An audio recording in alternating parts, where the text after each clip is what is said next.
Welcome back to Press Review. Let's start by taking a look at today's front pages in the Middle East.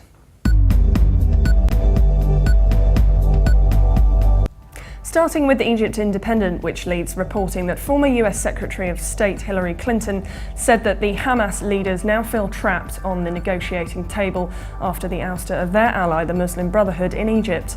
The paper also reports that Arab League Secretary General Nabil al-Arabi has sharply criticised the UN Security Council for failing to stop the Israeli aggression on the Palestinian people in Gaza, stressing that the Arab League will prosecute the Israeli war criminals for the crimes they've committed against humanity. From the UAE, the Gulf News reports that a Malaysian airliner was brought down over eastern Ukraine yesterday, killing all 295 people aboard and sharply raising stakes in a conflict between Kiev and pro-Moscow rebels. The paper also reports that Pakistani police fought for more than 10 hours with militants they said were planning to attack the home of Prime Minister Nawaz Sharif. From Saudi Arabia, the Arab News reports that a report published by Al-Iqtisadiyya Business Daily said that the salaries of expatriates in the private sector rose by 25%, while those of Saudis declined by 1% during 2013. The paper also reports that Saudi Arabia has deployed thousands of troops and set up extra barricades, infrared cameras and radar systems along its 850-kilometre border with Iraq to counter the threat from Islamic State and Shiite militias.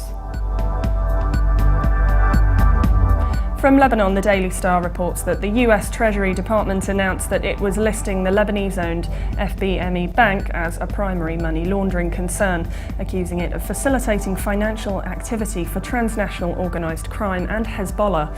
The paper also reports that a new study has found that Lebanese people eat very little olive oil and too much vegetable oils, causing an imbalance that increases the risk of obesity and related diseases. Now let's take a look at the top Middle East news from UK papers.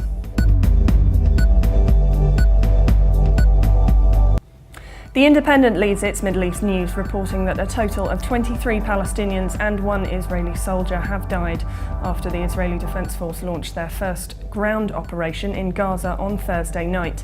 The paper says there were a number of reports of Palestinian civilian fatalities, with 4 Palestinians from the same family being killed in an attack on the southern Gaza city of Khan Yunis, and 5 Palestinians, including a 5-month-old baby, dying as a result of tank fire in the southern town of Rafah. The Guardian leads its Middle East news, reporting that according to the governor of Mosul, ISIS fighters have partially withdrawn from Iraq's second city, Mosul, where another militant group closely linked to former members of Saddam Hussein's regime has taken over large areas. The paper says in an interview with The Guardian, Athil Nujafi said the Islamic State's main strike force had withdrawn from the city to fight the Iraqi army further south in Tikrit. The Telegraph reports that Israel suffered its first military loss of the Gaza campaign when a soldier was killed during the ground invasion of the Palestinian territory.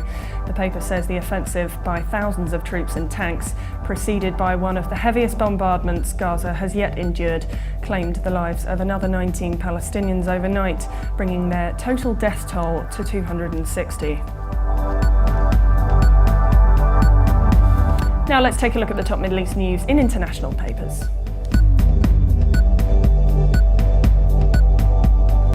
The International New York Times reports that President Abdel Fattah al-Sisi sharply raised fuel prices 2 weeks ago, cutting deeply into energy subsidies, the most expensive single part of the government's sprawling and expensive subsidy system. The paper says the relative quiet appeared to signal an acknowledgement among many Egyptians that the fuel prices, which were among the lowest in the world, could not stay that way forever in an economy battered by years of political turmoil and edging ever closer to collapse.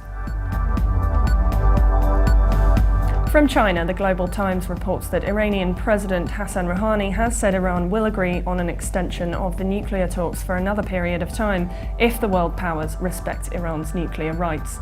The paper adds that the Iranian president rejected the idea that Tehran has come to the negotiation table under the sanction pressures. From Germany, Deutsche Welle reports that as the conflict between Israelis and Palestinians continues to escalate, there are also increasingly tensions behind the scenes within Prime Minister Benjamin Netanyahu's cabinet between hardliners and moderates. And for more updates, please visit levant.tv. Thanks for watching. Be sure to join us again on Monday. Bye for now.